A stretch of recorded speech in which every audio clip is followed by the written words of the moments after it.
The Flushing girl from Flushing, the nanny named Fran. Oh, Mr. Sheffield. Miss Fine.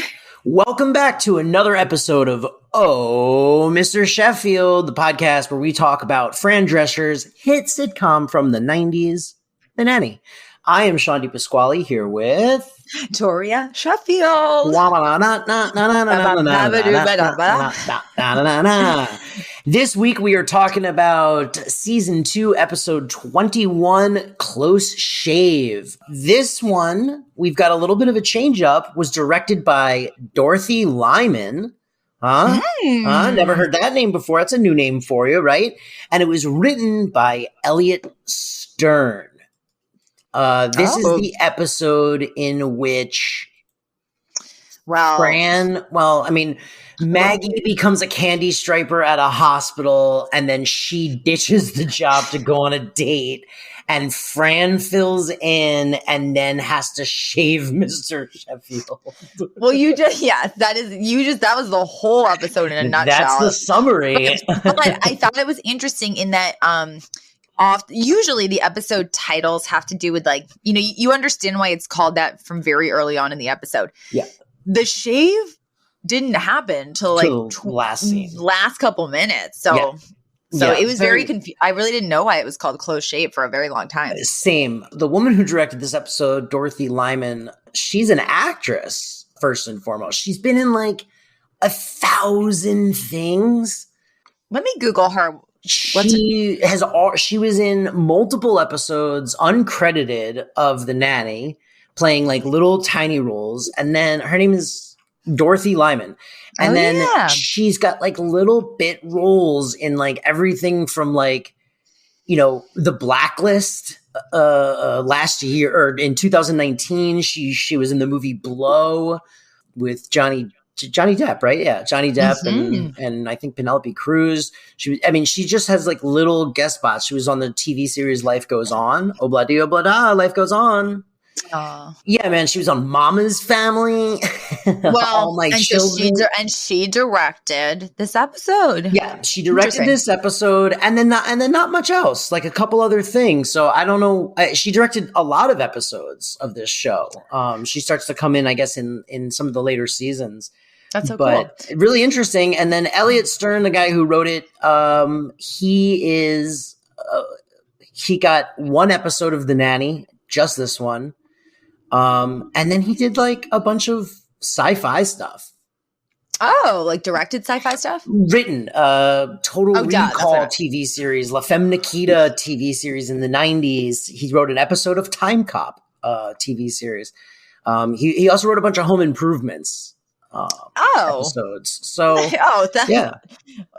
which is notoriously based in some really hardcore sci-fi. Yeah, it's interesting. It's an interesting career to go from like Home Improvement to Coach to The Nanny to like Total Recall 2070. Cool.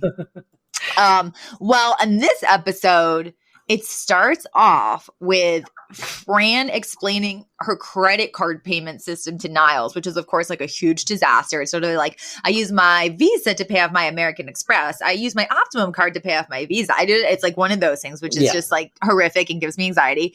And no sooner does she finish explaining that, does Maggie waltz in right after Mr. Sheffield, and she's into the kitchen, and she's like, "Dad, I need some money. Just $50 though."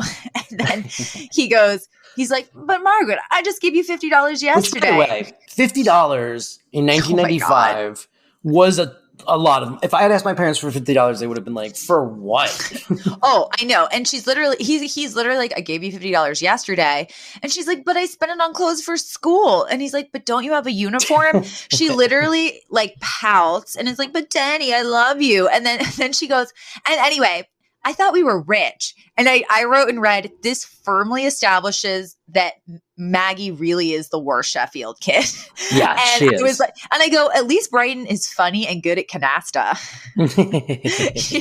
He's got a talent. He's got a hidden talent. He's got an it factor. Well, and I mean, look, part of the problem with that is that we've really still now, almost 2 full seasons in, have not been given anything about Maggie. She cared about the environment one time for story purposes. And other than that, she's into boys. and not much else. Like, Well, we and know I'll say- nothing about this girl. Yes, I completely agree. Though I will say, as annoyed as I was at the beginning, the episode does do a little bit of a turnaround in this department. I mean, I don't know if it's going to stick with it for more than this episode, but I was like, I like what they did with that, but we'll get there. But I mean, I'll just say she basically ends up really enjoying her candy striper job and clearly like loves medicine and is super, super fascinated by like all the gross, gory details. And I was like, cool. I'm glad. But I bet you any amount of money, and keep in mind, audience, we watched this as young whippersnappers, and then sort of it wasn't really available until recently, and then we decided, we'll rewatch it episode by episode. So we have not spoiled future episodes for ourselves. But I'll bet you any amount of money she never mentions the medical field ever again. Well, I'm excited to see where this one goes. But so the thing is, though, so she's asking Mr. Sheffield for money, and Fran intervenes, and she's like, she's like, not to interrupt the gravy train, but I think maybe it's time this kid gets a job. Like it would teach her some responsibility and it would teach her the value of $1. Mm-hmm. And Mr. Sheffield at first, he's like, he's like, don't you think maybe she's too young? And he's like, and I don't want Margaret to take a job away from someone who really might need one, which I was like, you know what, it's actually nice logic for Mr. Sheffield. But whatever, but okay. But then Fran's like, well, she could volunteer. And Mr. Sheffield agrees. And Maggie is at first irate. Because she's like, I have to go to work and I don't get paid. Yeah.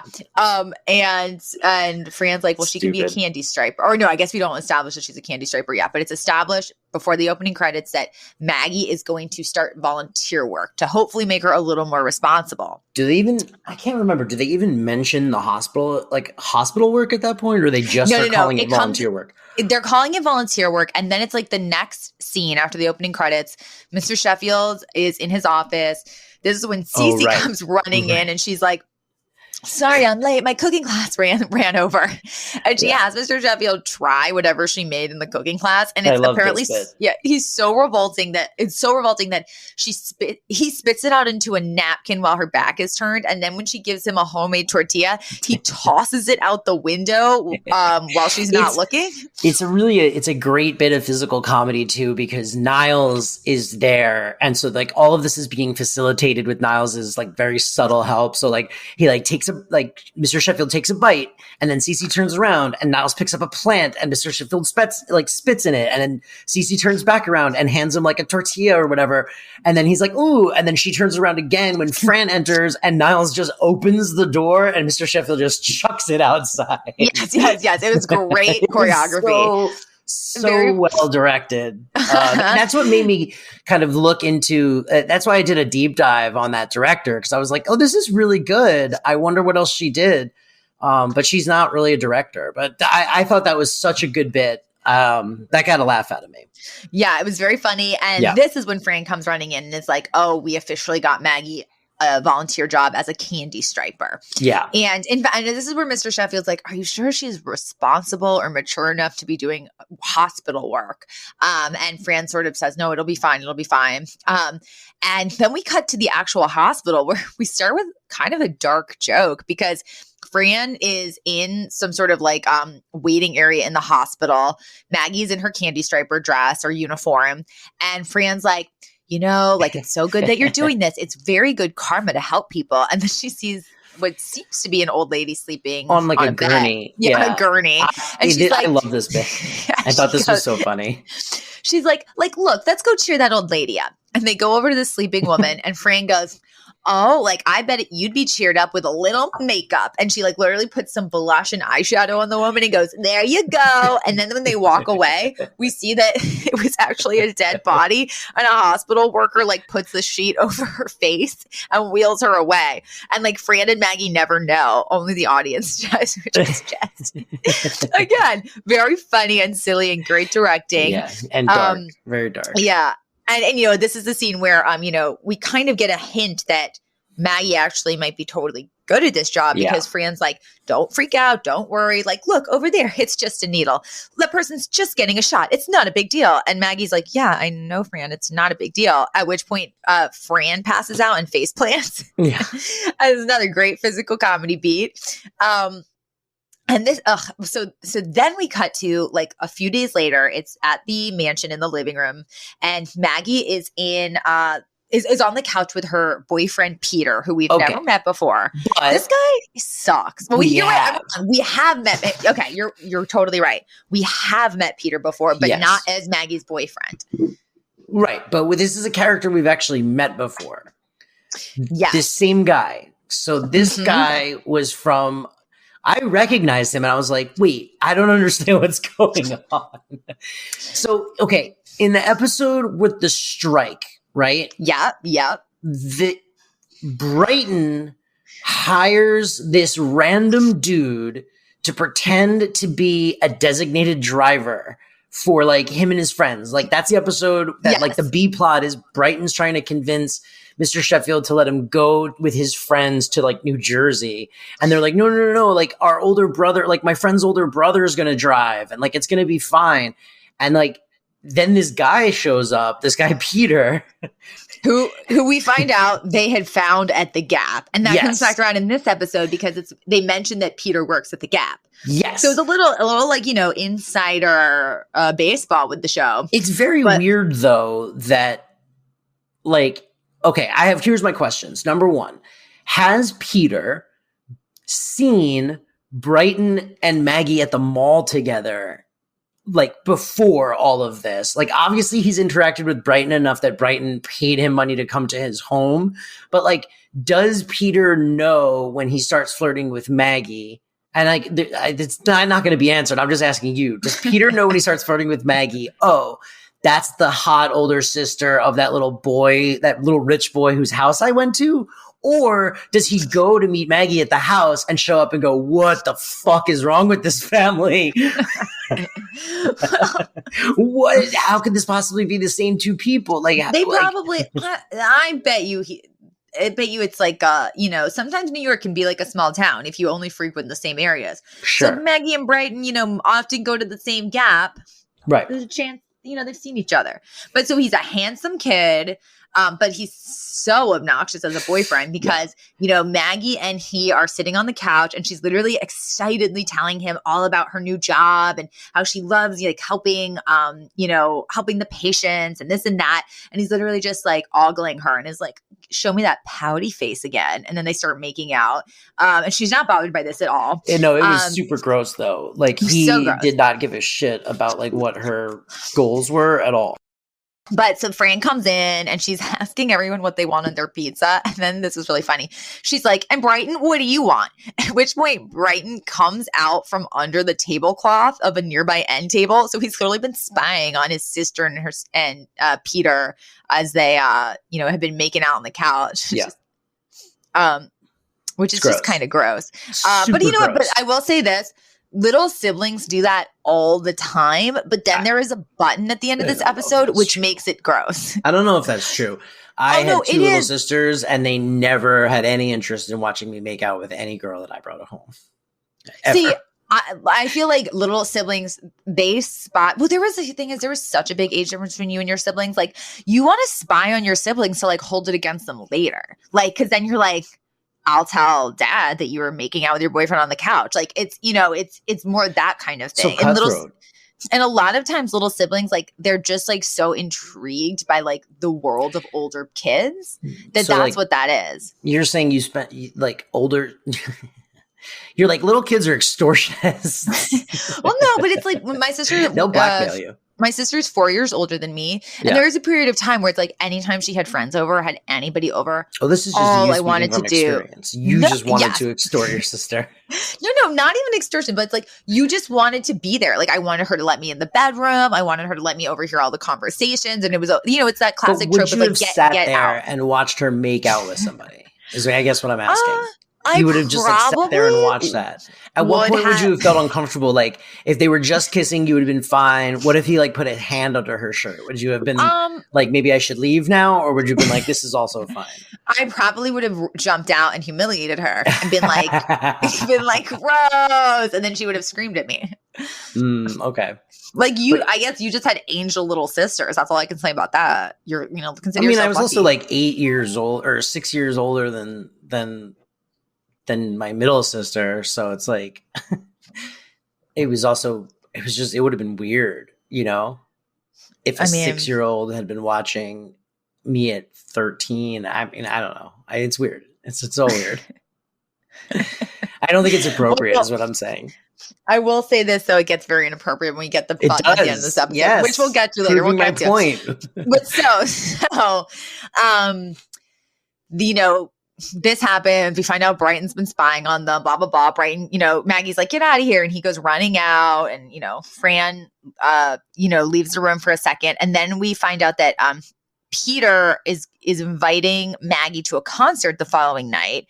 And she's like, but I'm supposed to work at the hospital. And she's like, I'll just get someone to cover, which is kind of, the whole point of this job is that she's not supposed to shirk responsibilities, for random fun stuff. But, right. That's what she's doing. So he leaves and Fran comes in and Maggie's basically like, Fran, like, so I got invited to a concert tomorrow and I was hoping someone I really trust could cover for me. And Fran's like, well, sure. Yeah. As long as you really trust them. And then she suddenly realizes that Maggie is asking her to do it.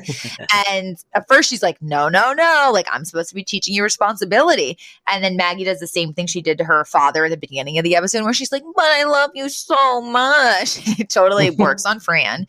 And Fran's like, okay, fine. She's like, but we're going to tell your father because like, we're not going to start lying to him, at least not yet. She's like, save that for when you start coming home with your shirt inside out. So then Maggie leaves and Mr. Sheffield comes in and he's clearly not feeling well because he's also had dinner at Cece's that evening, a dinner that she cooked.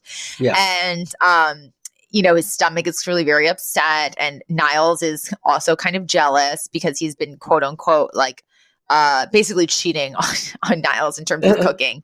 And Niles is like, well, he always comes home for breakfast. So it's kind of this funny little metaphor. But so Fran goes up to Mr. Sheffield and she's about to tell him that Maggie has shirked her responsibilities for the following day. Yeah. But before she can, he's like, no, Miss Sheffield, not Miss Sheffield. He's like, Miss Fine, I just want to tell you, you've done such a wonderful job with Margaret. Like, this idea of getting her a job, I've seen such a change in her. And like, we have you to thank. You're remarkable. So then she literally can't bring herself to like have him tell him and then have him take back his compliments. So she just doesn't tell him at all. So it is a secret, which will complicate things later if you didn't know that was going to come. So the next day, Fran, she sneaks out of the house. Right before she does, we establish that Mr. Sheffield is still not feeling great in his stomach. And at this point where you're like, okay, now we know what's happening, right? Yeah. Yeah. Yeah. This episode was, I felt like it was predictable, but it was also, but like that was as a result of everything that happened just happened to like add to the plot, but like it didn't like flow. You know what I mean? I mean, it was just everything that happens is just design is by design to get them to this one scene. Yeah. Like it was all about just like getting Fran in that room for whatever reason, preparing Mr. Sheffield to go into surgery. And that like, I think is a weird thing to base an episode around. I just think here's the thing though. It's like it only bothers you when you can kind of like feel the mechanics at play because for example, there's the episode where everything is sort of set up just to get Fran to dress up like a man. Mm-hmm. But it doesn't feel that way. It does not feel that way. No. Yeah, you're right. But that's, whatever. They can't all be winners. And there was a few fun parts. I think there's like 26 episodes this season. Oh yeah. There's ridiculous. A lot going on. It's so many things. But so we cut to Fran at the hospital with the other candy stripers. And it's funny because we see that all these other girls are reading like 17 and Teen Magazine. And Fran is reading Longevity. The joke being that like she's by far the oldest candy striper. Yes. And she basically, gets told to, go like restock a random room. So then we cut to her in a private hospital room where she's now just sitting on a bed reading a magazine, clearly not doing her job well. And this joke actually made me laugh. The phone in the hospital room rings and she picks it up and she's like, "Ma, how'd you find me here?" Which kind of just contributes to the joke that Sylvia is constantly calling Fran and like, just like asking her where the TV guide is and is asking her, why this TV is not working.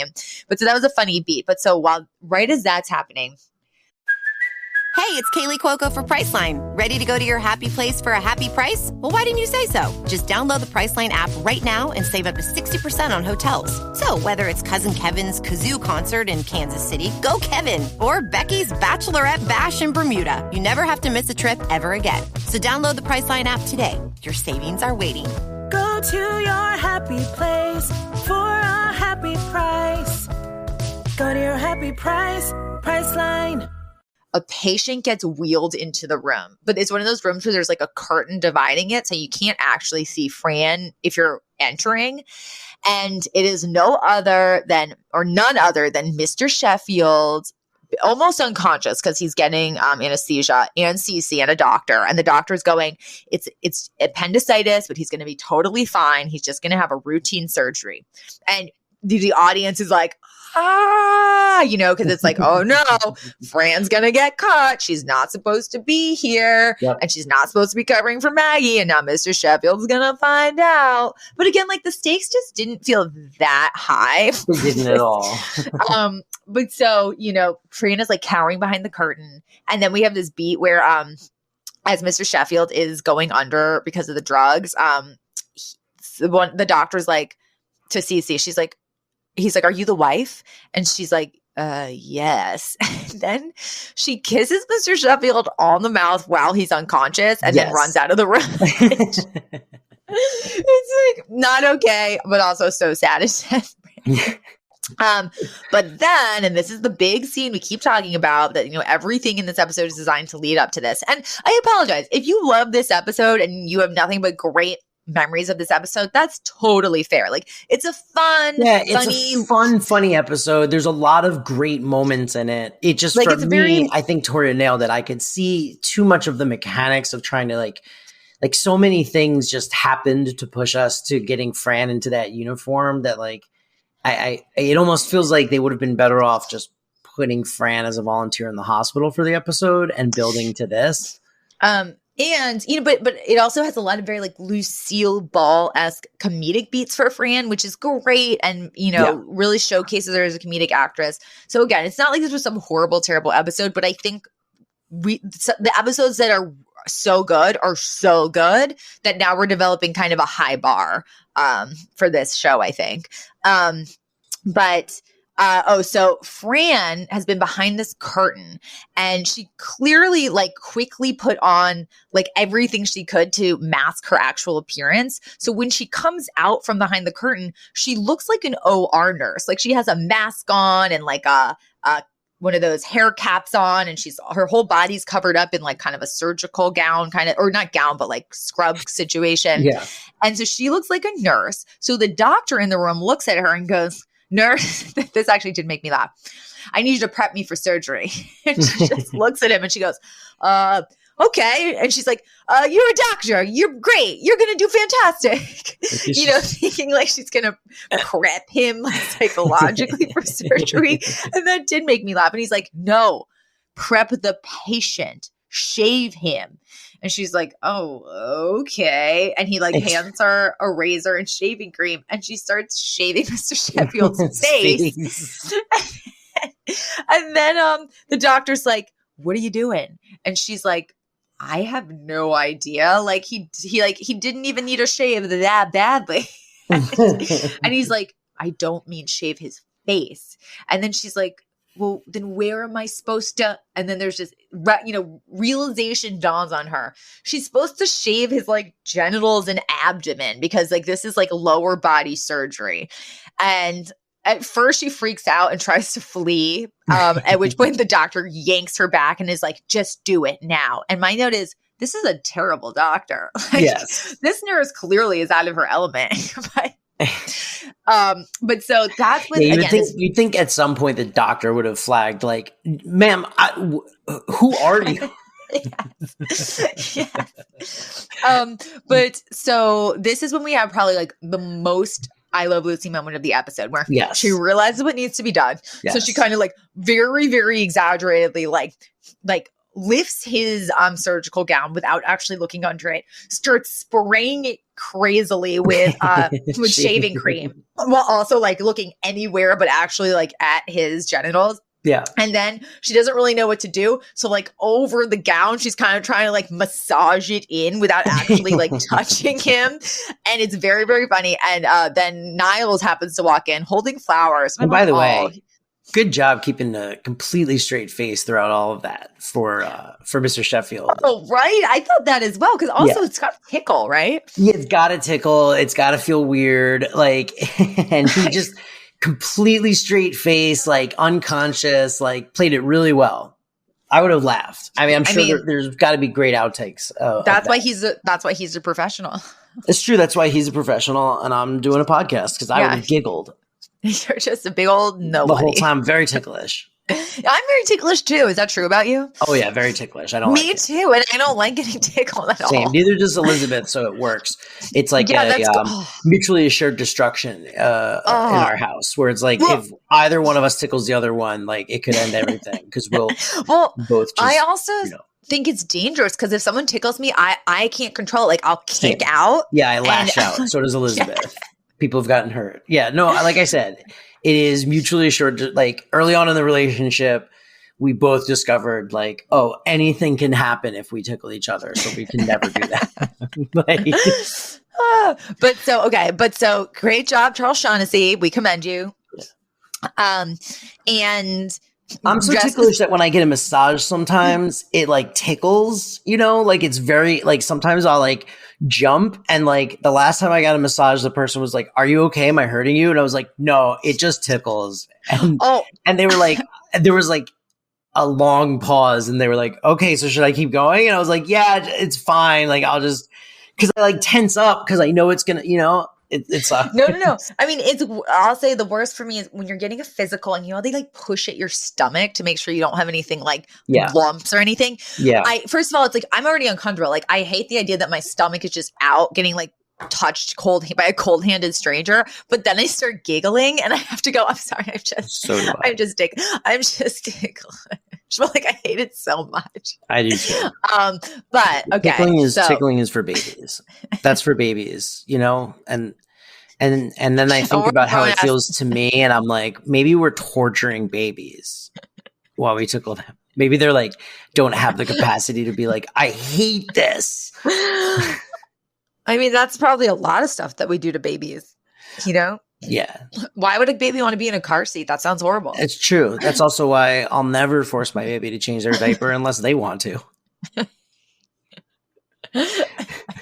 You need to tell me what you want. I'm not going to. This is not. Hey, the baby's telling us that he likes his own filth, okay? Yeah, I'm not a fascist. I'm not going to force anything on anyone. Freedom of expression here. All right. We got way off the rails. So, but no sooner does Fran start massaging Mr. Sheffield's genitals, does Niles walk in very sweetly with flowers. What a nice gesture. And he just goes, like, bucking for a new raise, Miss Fine. So, and that's the end of that, scene. We then cut, then that's almost the whole episode because the last scene, it's just a few days later. We're in the Sheffield's kitchen. It's evening time. Fran's making herself a sundae. And we established that, Maggie's still loving her hospital job. She's still dating Peter. And then, Mr. Sheffield comes in and he's in his bathrobe and Fran's like, "Oh, Mr. Sheffield, so glad that he's so nice to see you out, up and about. Glad you're feeling better." So he's clearly been recovering post-surgery. And Then he leans on the counter and he's like, I had the strangest dream while I was going under, Miss Fine. And she's like, oh, really? And he's like, yes, I dreamed that I was married to Miss Babcock and you were my nurse. And she kind of like looks like uncomfortable. She's like, that was the drugs, just the drugs, make you think crazy things. And he's like, quite right. Well, good night, Miss Fine. And no sooner does he say that, does she start shaking the whipped cream can for her sundae and spraying it on her ice cream, just like she did with the whipped cream. Yeah. At which point he gets this this look of recognition on his face because clearly he's like, wait, I didn't imagine any of that. And he's just like, Miss Fine. And then it's freeze framed. Yeah. And that's the end of the episode. So, she didn't actually get out of it. Yep. Then what they don't show you is he beats her within an inch of her life with the whipped cream can right after that. It's crazy how these sitcoms really they always freeze frame right before the brutal assault. The brutality. But then the button of this episode, the one that we kept referring to, it's, because sometimes what they'll do is they'll have a scene in the episode and then they'll kind of like show an extension of that scene at the button. And so this is in the button, they go back to that scene where Maggie and her boyfriend were making out on the couch and, Brighton gets caught, spying on them. And he runs off and Fran goes, he has been a nightmare ever since we scrambled the Playboy channel. And you're like, ew. Wait, so he was like getting off on that? Like, yes. Oh. Yes, he's a little hornball. That's where I was like, okay, now I've lost the thread of what Brighton is doing there. I thought he was just being a little jerk. I thought he was being a little jerk. Gracie's the only safe child. Yeah. That's why she's in so much therapy. Yeah. But because I was like, if anyone, Brighton would definitely try to extort his older sister for money or something. That would have made sense if that's what the joke was. No, but dude, he was just pent up. He was just under there pleasuring himself. Just banking it for later. Oh, God. So.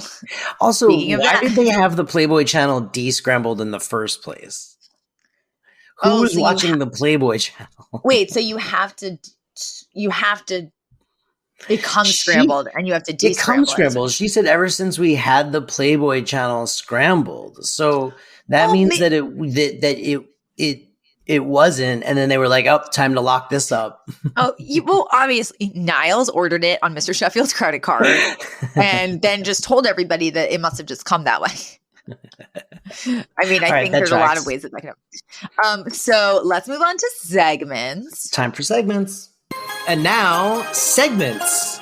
So, segments. Yeah, no, I think we should move on to segments. We can move on to our segments. And now, segments. Segments with Sean and Toria. So, as we discussed, this wasn't one of my highlight episodes, so we didn't have a ton of favorite parts, but I did really like when Maggie is trying to convince Fran to cover for her at the hospital. She's like, please, Fran, it's our 8-week anniversary. And Fran goes, 8 already? What is that, lint? That was the line I wrote down. That's funny. That's funny. I didn't think you were going to flag that one. I like that line. No, because, you get for whatever, what is it, 10th anniversary, you get diamonds. You it's get, all this stuff. What are they? List them out. I don't know. We had, remember, I think aluminum is 10 because didn't we say we were going to wear our aluminum hats for our 10th episode? Oh, right. So anniversary. We did say that. We're so stupid. Okay, I got it. First year is paper. Second year is cotton. Third year is Second leather. year is cotton. Yeah. That sucks. Fourth year is linen. So actually fourth year would be lint because it's linen. Fifth year is wood. Sixth year is candy. Seventh year is wool. What is this? Oh, these candy? Are all this is traditional themes, modern themes. Sorry. Okay. First year clocks. Second year china. Third year crystal. Fourth year appliances. Fifth year silverware. Sixth year wood. You know what? What is this? I know. I have to say, 10th year is diamonds. Right.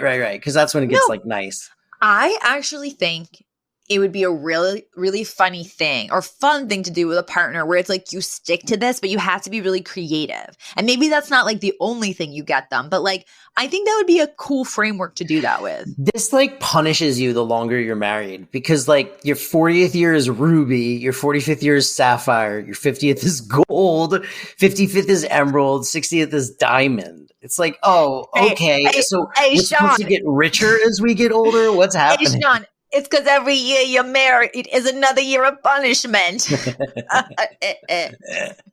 It's just like, well, yeah, I think that I think that's exactly it, though. It's like, the classic take is you grow in prosperity as you age. That's I think probably exactly what that's about. Yeah, but this is modern times. No one has a savings. This was post-war America. I feel like now it's like people would be like, okay, well, I guess we've been together 60 years. I got to get you a diamond, so let's just cancel our insurance. Oy vey. All right. Was there? Wait, Yiddish? I had one more. I had one more favorite thing. Okay. I really liked when the doctor said, "Nurse, help me prep for surgery," and she just starts complimenting him. You know what? I did like Fran goes, I need a doctor. And the nurse goes, what are your symptoms? And she goes, I'm 30 and single. And the nurse goes, that's funny. 30. And Fran's face was hilarious. Hilarious. She kind of like looks like busted to herself. Which is funny because in real life she was about 37. And honestly, she looks great. Oh yeah, she's absolutely. And she clearly doesn't do like Botox or anything. Like it's like her natural look is awesome. Yeah. So for Yiddish, okay, this is interesting. There was no Yiddish in this episode, but that's right. The episode kind of featured a lot of like upset stomach, like bathroom jokes, like more than usual. Like there was kind of a lot of like, Mr. Sheffield's like, I have a feeling I might be tasting Miss Cece's dinner for a second time this evening. So you're like, ew, is he going to be burping or throwing up? And then he asks Fran, like, if she has anything for an upset stomach. And she literally like opens her purse and she's like, what do you need? Beano. And she just starts listing all the anti-gas medicine she has in her purse. And so this kind of led me down a Yiddish / bathroom related rabbit hole. And I found out that in traditional Jewish law, which is called the halacha or halacha, I don't know. Someone's going to correct us. If you fart while studying the Torah, you can't keep studying until the fart cloud has dissipated. Same with prayer. So they're like, hey, listen. If it happens, it's fine, but don't keep reading the Holy Scripture. Just like step away for a minute till the smell dissipates. And this is because so the very definition of holy or something that is holy is that it is separate. Like it is separate and it is special from the mundane of everyday life. So as soon as you start just mixing the holy things with just the mundane things, those things, they stop being holy and separate and special. So it's to help keep those things special. So you're also apparently like, you're not supposed to think about anything. They frown upon reading the Bible on the toilet, for example. No, I was literally going to say another thing that's forbidden is like any type of thinking about prayer or spiritual things while going to the bathroom. That's when I have my most profound thoughts though. Well, that you're making them dirty and you're taking away their specialness. That's why I worship Satan. So, nanny trivia. Yes. You probably thought the Yiddish was the trivia. You got confused because it was more like I could have used it. I'm always confused, to be honest. But you know what? Actually, we already covered this. The nanny trivia was just that Maggie's boyfriend Peter was also in the episode The Strike. So we covered that. Okay. Sean, you're not going to be happy about why the Fran or the Cece. You just tried so hard to get us away from this topic of conversation. Yeah. I said Fran having an upset stomach. Oh no, Fran having a purse full of gas medicine is literally me. And then I said, but I'm also a terrible cook, which could make me the CC, but I would never take a cooking class because I'm not a joiner. So I think I'm the Fran. Okay, interesting. Okay, so I also constantly have indigestion. So I have like Tums and I take an indigestion medicine every day. So like, I feel like I was the Fran, and I'm a really good cook. Oh, so you are although definitely I would never take a cooking class because of my hubris about how good my cooking already is. Also, I'm lazy. Yeah, I hate group activities and I don't like cooking. I don't care about it. But I like cooking, and I would like watch cooking instructional videos online and like learn how to cook new stuff. But I don't like group setting class. I'm not going to go do that. No, who needs to be able to these strangers? Same. But no, I actually sometimes wonder, I'm like, are Jews a gassy people, or I don't know. Yeah. But like, yeah, we are. No, I think there's a lot of stomach issues, a lot of IBS. Of all of it. Yeah. Hey, folks, if you have stomach issues and you're also Jewish, let us know. # Jew problems. And if you have tummy issues and you're not, also let us know. # Goyim aches. And you can tell us all about that stuff on our Instagram and Twitter, which is Mr. Chef Pod. That's with 2 F's. Mr. Chef Pod. And be sure to find the show, seek it out, stalk it on Apple Podcasts. And Make us scared. Ooh, stalk us on Apple Podcasts and then leave us a great review. Spooky. Although by the time this comes out, it's like December. So ho, ho, ho. What a gift. Yeah, I think that's it. That was an episode. We've decided that this is how we're going to end it now. Very, very awkwardly. Or just, you guys, we're just excited for something podcast related, so we're distracted. And it's weird. We're excited for something that already happened by the time you hear this episode.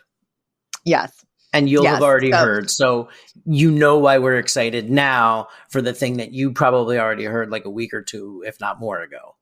If that makes sense. And that is a cryptic way to close out mystery. Yeah, that's called it already happened. So that's like a reverse tease. It's called a failed teaser. And thank you all for listening. We'll see you next week. Bye-bye. Bye. The Flashing Girl from Flushing, the nanny named Fran. Oh, Mr. Sheffield. Miss Fine.